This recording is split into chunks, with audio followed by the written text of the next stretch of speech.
Hey, good morning. This is LaGuardia Acting Studio, and I wanted to make a video in regard to the question I get asked most as a teacher, as an actor. How do you get an agent? How does an actor find an agent? Because it is probably the most difficult question one can answer. So the first thing I'll say is you need to first pray. And if you're an atheist or something, then maybe it's time to find religion, because that's kind of what it might take to get an agent. And we're talking about legitimate, real agents here. I remember last year, a girl in my teen class said for Christmas, she's asking her mother for an agent. And I laughed, but there's many times I've asked Santa for an agent year after year after year.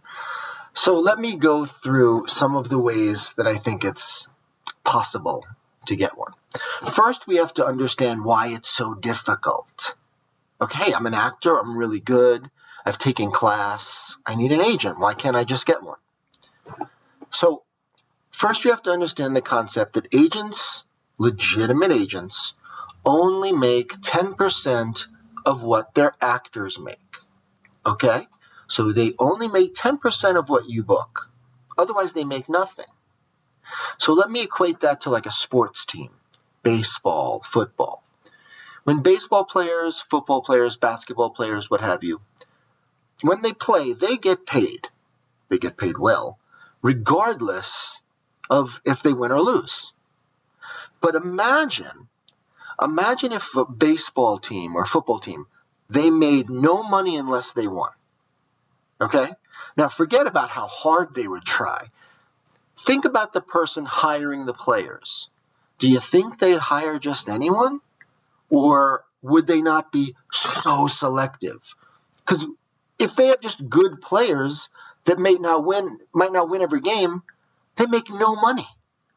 So you would be incredibly selective, trying to get the very best people you can, because that's the only way they're going to make money. Well, agents are the same. For them to pay their rent, for them to buy food, for them to take care of their families or make a car payment, it all comes from the actors that they've chosen to work with making money. Otherwise, they make nothing. Okay? So first, they're incredibly selective. Now, that doesn't mean that agents only take the best of the best, because I know a lot of actors who, suck, who have agents. And you wonder, you're like, how did that happen? It just does. It just does. So you also have to look at the numbers here, okay?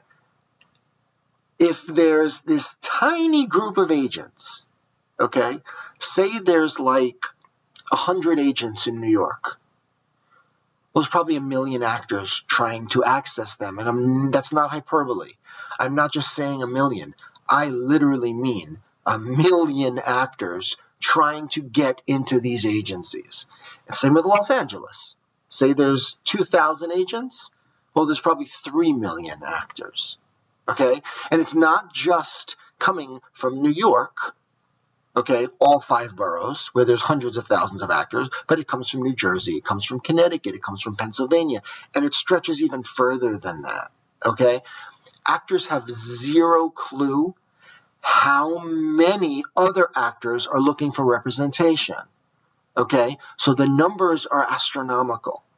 So here you have this small group of people overwhelmed by the number of actors they can get that want to be with them.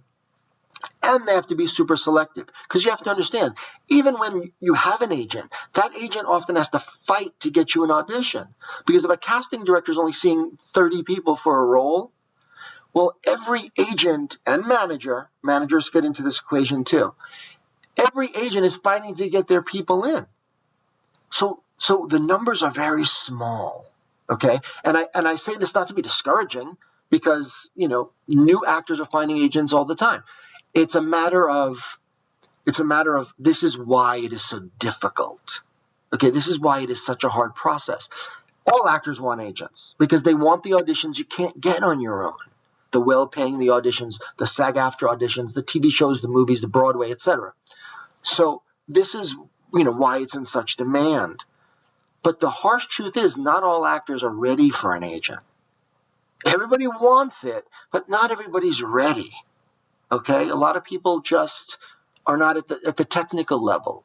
A lot of people are not ready to walk in that room and wow a big name director or top television producers. And some are very deserving. And it doesn't even necessarily matter how long you've been doing this. It's just your level of competency as far as being able to go in there and book a job. Okay? So let's go to some of the ways that we find an agent. Number one way that a lot of actors find agents, and again, managers fit into the same category here. We're talking about anyone who finds you auditions, are referrals.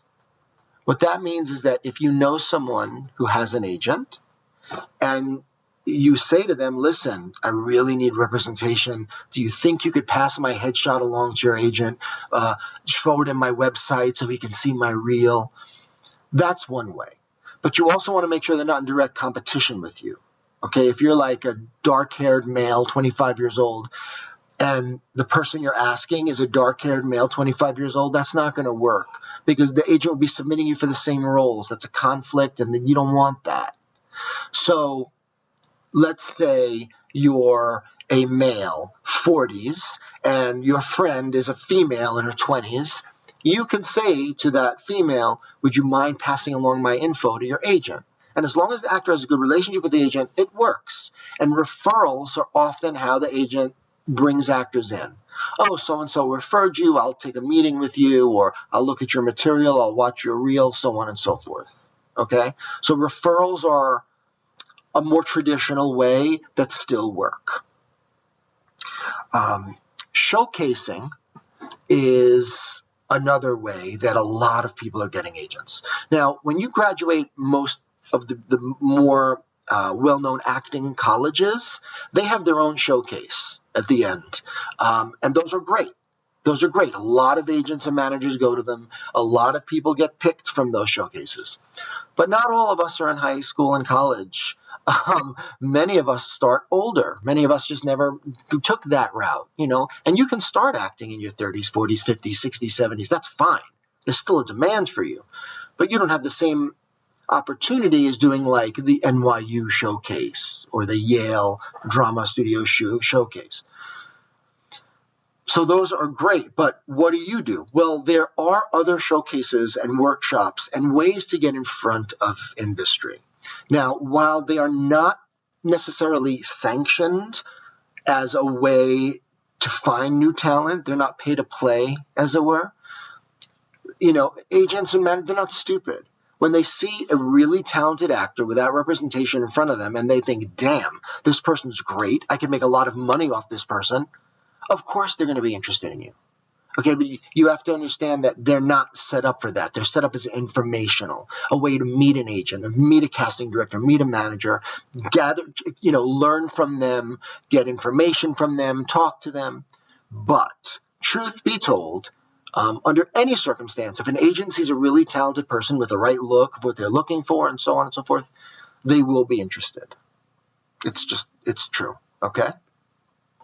So then there's the old school way. When I was coming up prior to the internet, we did mailings. We took our headshots and put them in envelopes and with a little cover letter, and we'd send them to every single agent in New York, every manager in New York, okay? And this was the way it was. And I remember being at agencies and seeing stacks and stacks of envelopes.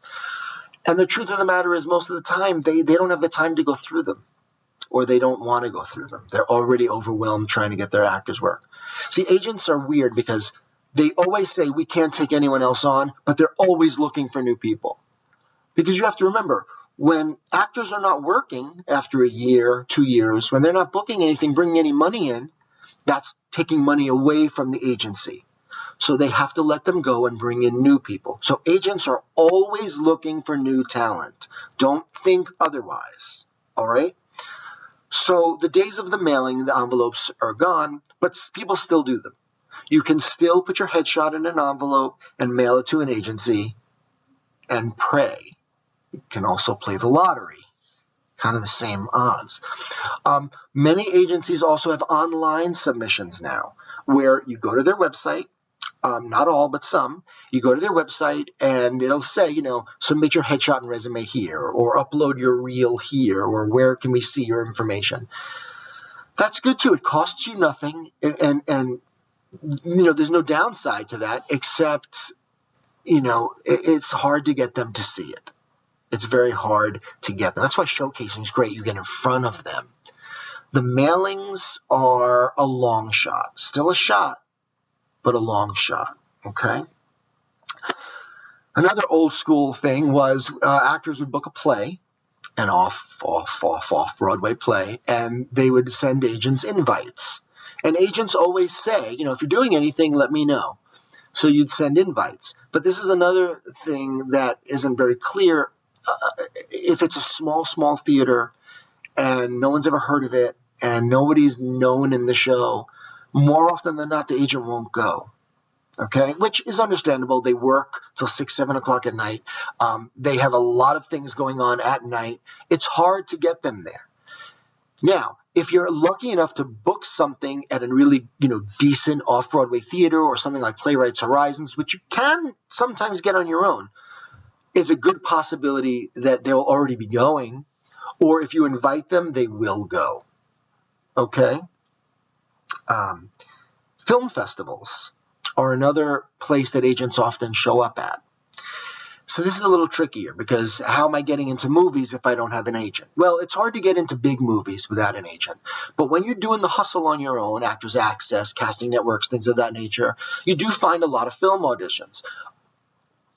A decent, not a lot, but a decent majority of these films go on to something. They get released, they get into festivals, sometimes they get into good festivals.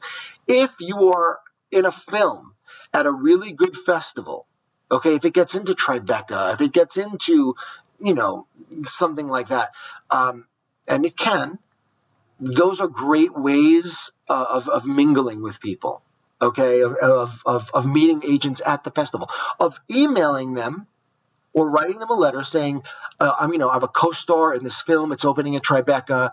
See, that tempts them more than just a picture saying I need representation. Actors, when you send a picture in, all the agent's going by is that photo. It's a great photo, but how do I know if they can act? Do you know what I mean? It just doesn't tempt them enough. So you always want to tempt them, and work tempts them. All right? By that same token, if, every once in a while you see decent jobs on Actors Access, you see SAG-AFTRA jobs, TV shows, bigger films, if you book one, okay, if you're lucky enough to book one, then you can go the route of emailing agents and saying, hey, I just booked, a co-star on Blue Bloods. I just booked a role in the new Adam Sandler film, and I have no representation. They're much more apt to look at you and consider you under those circumstances. Okay?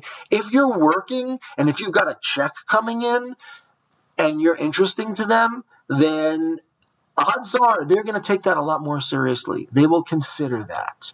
Do you understand? How else? Sometimes it is literally luck. Right place, right time.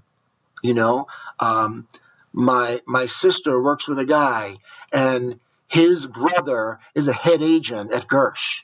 Or, my mailman knows I'm an actor, and my mailman's cousin works for Abrams. And do things like that happen? Yeah, they do. People who know people can refer you. All right? Also, the old adage, work begets work. The more work you do, even on smaller projects, it leads somewhere. I can't tell you how many times I've seen people work on a film. They get really close to one of the co-stars. Co-star has an agent. The co-star says, hey, let me introduce you to my agent. It happens. There's nothing but good that can come from the more work you do. Even if it's small films, short films, student films, little tiny plays that nobody's going to.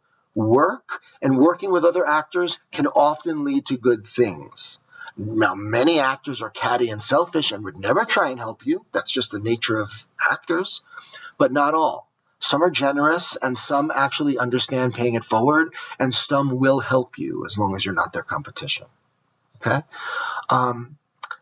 But the number one way to get an agent is to hustle, stay dedicated, make sure everything that's in your control is sharp and on point. Your reel, building your reel, your headshot, trying to audition whenever you can. All the things that are in your control, you got to have on point, because you can't meet an agent and they go, oh, well, let me look at your reel. And you say, oh, I don't have a reel. That's going to set you back. That's why at our school we make reels. That's why you have to do student films. You got to do what you can and hustle and grind to make material for that reel. Make sure your headshot's good, and so on and so forth. But did I mention prayer? Because that's really the way to find an agent. Pray.